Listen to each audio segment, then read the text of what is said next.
Quem já chegou lá?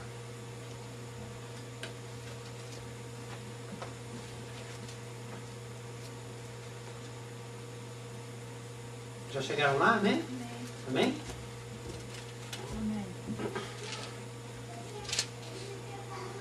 Tudo tem o seu tempo determinado, e há tempo para todo o propósito debaixo do céu. Pula lá para o 17 agora. Não, desculpe, versículo 2. Há tempo de nascer e tempo de morrer. Tempo de plantar, tempo de arrancar o que se plantou. Vamos pular lá para o versículo 10 agora. Versículo 10 até o 17. Tenho visto o trabalho que Deus deu aos filhos dos homens para com ele os afligir. Tudo fez formoso em seu tempo. Também pôs a eternidade no coração dos homens. Contudo, não podem descobrir a obra que Deus fez desde o princípio até o fim. Sei que não há coisa melhor para eles do que se alegrarem e fazerem o bem na sua vida. E também que todo homem coma e beba e goze do bem de todo o seu trabalho.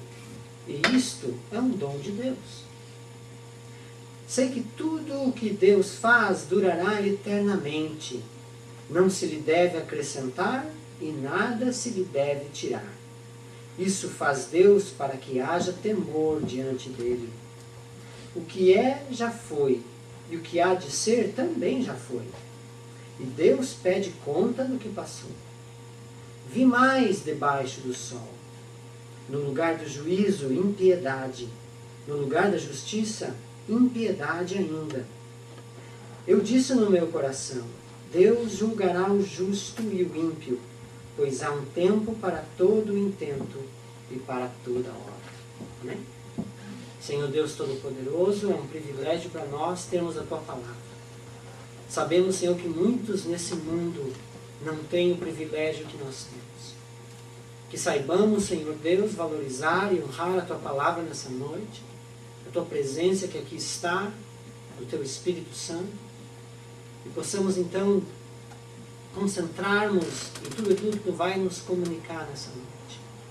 Possamos então nos ligar contigo e aprender com a Tua Palavra nessa noite. Pois a Tua Palavra é alimento para os nossos espíritos, é saúde para as nossas almas, é refrigério para o nosso corpo. Ó Pai querido, nós Te pedimos, ajuda-nos em nome de Jesus. Amém. Quando você lê, se você já leu a carta de Eclesiastes, que foi escrita por Salomão, o rei Salomão, você vai perceber que Salomão ele tem um tom meio triste nesse livro. Como que meio desapontado, meio desencorajado, meio intrigado com as coisas que ele vê ao seu redor. Sofrimento, injustiça, né? Então ele está meio desconcertado na vida quando ele escreve essa carta. Mas mesmo assim, se você chegar lá no final, você vai ver que ele acerta. Lá no final ele fala, apesar de tudo, para resumir, teme a Deus e obedece seus mandamentos. Né? Mas mesmo ele estando meio perdido nos seus sentimentos, talvez na sua fé, ele acerta quando ele fala isso aqui no capítulo 3, que na vida há tempo para todas as coisas. Né? Que há tempo para trabalhar, há tempo para descansar, há tempo para correr, há tempo para caminhar, né? Há tempo para falar, há tempo para se calar, há tempo para satisfazer as necessidades da família, há tempo para satisfazer as suas próprias necessidades. Há tempo de estar em família, há tempo de estar a sós. Há tempo de ter comunhão com os irmãos, há tempo de ter comunhão com Deus. Há tempo de brincar, de fazer piada, de tirar sarro do cabelo grisalho do Bira, do falta de cabelo do Danival, das falta de graça do pastor Everaldo. Há tempo de fazer piada um com o outro, de brincar, se divertir.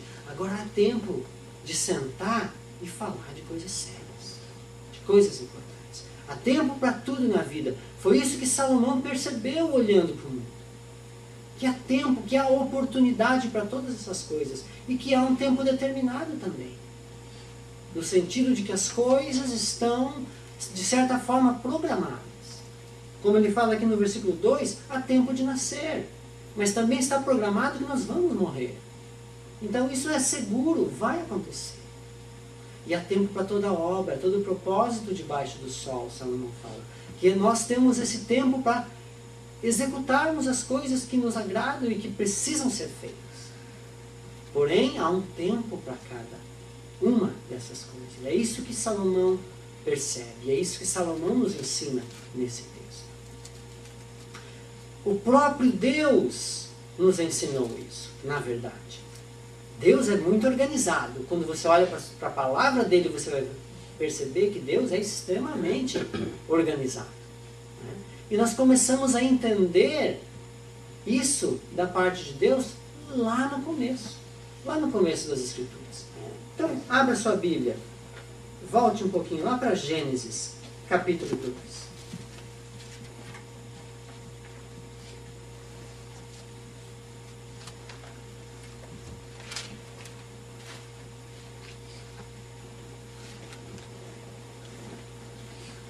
No capítulo 2 de Gênesis, no versículo 1 até o versículo 3, olha o que Deus diz. Assim, os céus e a terra e todo o seu exército foram acabados. Havendo Deus acabado no 7º dia a obra que fizera, descansou nesse dia de toda a obra que tinha feito. E abençoou Deus o 7º dia e o santificou, porque nele descansou de toda a obra de criação que fizera. Interessante, né? Deus descansar. Né?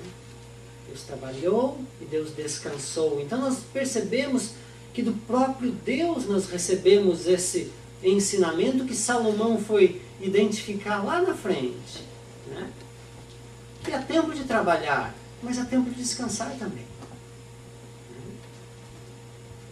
Então o próprio Deus nos ensinou a importância de balancearmos as coisas da vida.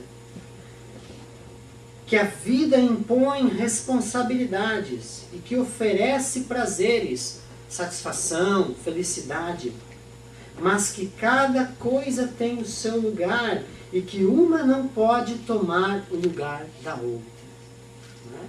Deus trabalhou quando tinha que trabalhar. Deus descansou quando era hora de descansar. Só que tem uma coisa que a gente tem que prestar atenção aqui. Lá na primeira carta de João, na primeira epístola de João, a gente vai entender uma coisa, que está escrito lá: Deus é luz. Deus é amor. A Bíblia também diz que Deus é Espírito. Deus não é como nós. Deus não está preso nesse tempo, nesse mundo, não está preso ao mundo material. Deus é Espírito. Deus não cansa. Deus não cansa. Você já parou para perceber quando você corre 10 metros e Deus você fica... Né? O Deneval agora tem casa tem basement, quando você sobe e desce, o que acontece, Deneval? Bambeia as pernas um pouquinho ou não? Hein, Rodinei? Quanto tempo faz que você não joga futebol? O que acontece agora se você correr 5 minutos? Vai para o ataque e volta para a defesa 2 vezes, acabou, Rodinei. Acabou o Everaldo também. A última vez que eu tentei, não foi uma experiência muito agradável. É melhor ficar aqui na defesa que não vai dar para subir, não. Nós respiramos porque as nossas células precisam de oxigênio para produzirem energia. É por isso que quando a gente corre e faz exercício, o nosso organismo pede oxigênio. Porque as células precisam de oxigênio para fazer o metabolismo da energia. Porque seus músculos estão pedindo energia. É por isso que você fica lá, sem fôlego, né? Só que Deus não precisa de energia. Por isso ele não precisa de pulmão, por isso ele não cansa, porque ele não tem corpo como nós. Então por que ele escreveu esse versículo assim? Por que Deus diz que descansou da sua obra no sétimo dia?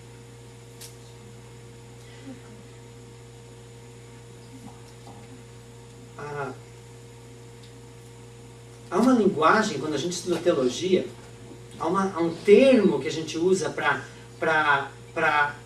definir essa situação, onde Deus se refere a si mesmo com características humanas. E ele faz isso para quê? Para que nós possamos entender o que ele está falando. Né? Para que a gente consiga captar a ideia. Tem um termo, eu esqueci do termo, eu queria falar hoje para a mensagem ficar chique, mas eu esqueci, então deixa para lá. Né? Mas Deus faz isso várias vezes na Bíblia. Quando diz que Deus se arrepende, Deus não se arrepende porque Deus é perfeito. Mas Ele faz isso para que nós entendamos o que está querendo passar para a gente. Né? Para que a gente entenda a mensagem. E Ele fez aqui a mesma coisa. Quando Ele diz que Ele descansou no sétimo dia. Para que a gente entenda aqui um princípio, um ensinamento. Então a gente já sabe que Deus não precisa descansar, porque Deus é perfeito, Deus é Espírito, Deus é o Todo-Poderoso, não é? Ele pode todas as coisas, Deus não precisa descansar. Então por que Ele escreveu esse versículo assim? Para ensinar a mim e a você que há uma necessidade aqui, não de Deus, nossa necessidade. Que tem algo aqui que é importante para nós. Né? E você já viu Deus falar alguma coisa que não seja importante? Né? Eu vasculhei aqui, não achei nada. Né? Ainda não achei nada. Quando Deus fala alguma coisa é porque é importante. Né? Então por que Deus coloca esse detalhe aqui que Ele descansou no sétimo dia? Porque era para mim e para você. Porque tem algo aqui que diz respeito a mim e a você. Não é? Vamos adiante então. Êxodo capítulo 31.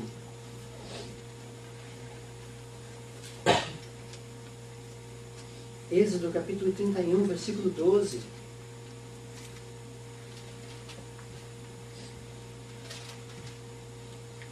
Então nós já sabemos que Deus ali tinha um ensinamento para nós. Qual é esse ensinamento? É o que nós vamos descobrir. Em Êxodo capítulo 31, versículo 12 até o 17, nós vamos ler. Presta atenção no que Deus diz ao povo de Israel através de Moisés. Disse mais o Senhor a Moisés: dize aos filhos de Israel: certamente guardareis os meus sábados. Isso é um sinal entre mim e vós, nas vossas gerações, para que saibais que eu sou o Senhor, que vos santifica. Portanto, guardareis o sábado, porque santo é para vós. Aquele que o profanar, certamente será morto. Qualquer que nele fizer algum trabalho, será exterminado do meio do povo. 6 dias se trabalhará, mas o sétimo dia será o sábado do descanso solene, santo ao Senhor. Qualquer que no dia do sábado fizer algum trabalho, certamente será morto. Os filhos de Israel guardarão o sábado, celebrando-o nas suas gerações, por aliança perpétua. Entre mim e os filhos de Israel será ele um sinal para sempre, pois em 6 dias fez o Senhor o céu e a terra, e o sétimo dia descansou e tomou alento. Então, mais uma coisa Deus tem aqui para nós, mais informações. Então, a primeira coisa que Deus coloca aqui é que precisa haver descanso, e Ele coloca isso para o seu povo como um sinal, para que todas as pessoas, quando vissem a nação de Israel e vissem eles rejeitando o trabalho no dia de sábado, eles entendessem que